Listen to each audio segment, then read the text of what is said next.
If you are stumped with what to do with the kids at spring break, why not take them to Manitoba Museum? They've got tons to see and explore there. And CTV's Ainsley McPhail is finding that out firsthand. Good morning, Ainsley. Good morning. And hands-on activities, they're bringing them out. Aaron Bulow joins us now. And what is on the table? Because I feel like I'm in a movie. Yeah, so we're celebrating the museum's newest exhibit, which is this amazing Ice Age mural behind me, with some specimens from the Ice Age. So I've got, my favorite one is this real fossilized woolly mammoth tooth.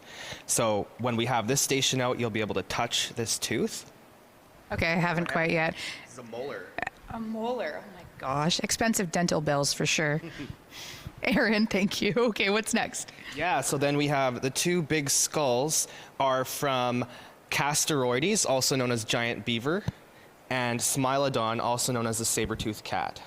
And in the mural behind me, you can see Castoroides, one of those giant beavers. Sadly extinct, but their relatives are still with us today, of course. Looks like a capybara. Yes. Yeah, this is probably the largest rodent that was ever in North America.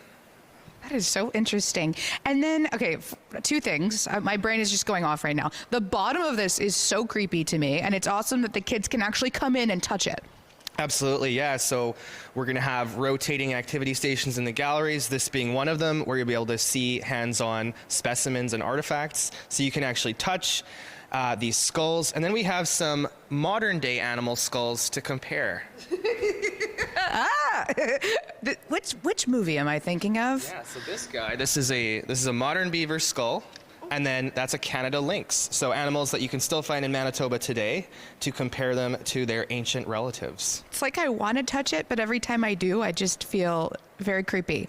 Anything people should know before we're out of time here? Yeah, well, spring break is just a great time to come to the museum, and you know, we won't have the schools in, so it'll just be lots of families having a great time seeing our exhibits and doing hands-on activities, and the non-such will always be open, of course.